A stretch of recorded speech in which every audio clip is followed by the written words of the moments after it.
যতটুকু জানি বৃষ্টির সময় দোয়া কবুল হয়, তখন দোয়া কি বৃষ্টিতে ভিজে ভিজে করতে হবে নাকি ঘরে বসে করলেই হবে? আমাদের আয়েশা রাদিয়াল্লাহু তাআলা থেকে একটা হাদিস বর্ণিত হয়েছে সহিহ বুখারীতে, যে নবী করিম সাল্লাল্লাহু আলাইহি ওয়াসাল্লাম বলেছেন, যখন বৃষ্টি দেখি আমরা তখন যেন আমরা দোয়া পড়ি আল্লাহুম্মা সাইয়্যিবান নাফিআ, অর্থাৎ আল্লাহ আপনি উপকারী বৃষ্টি দান করুন।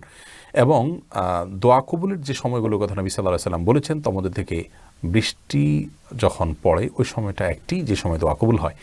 কিন্তু বৃষ্টিতে ভিজে দোয়া করতে হবে এমন কোনো শর্ত হাদিসে উল্লেখ করা হয়নি। তবে হ্যাঁ, একটা হাদিসের ভাষ্য থেকে বোঝা যায় যে নবী সাল্লাল্লাহু আলাইহি ওয়াসাল্লাম দুই সময় দোয়া কবুলের কথা বলেছেন। তার মধ্যে একটা হলো দোয়া ইনদান নেদা, আজানের সময় দোয়া কবুল হয়, ওয়া তাহতাল মাতারি, এবং বৃষ্টির নিচে দোয়া কবুল হয়। এখানে বৃষ্টির নিচে বলতে আপনি বাসায় বা কোনো জায়গায় আছেন, বৃষ্টি হচ্ছে, তাহলে আপনি বৃষ্টির নিচেই থাকলেন, কিন্তু এখানে ভেজার কোনো শর্ত দেওয়া হয়নি, বিধায় বৃষ্টি চলাকালীন সময় দোয়া করলে দোয়া কবুল হবে ইনশাআল্লাহ তাআলা।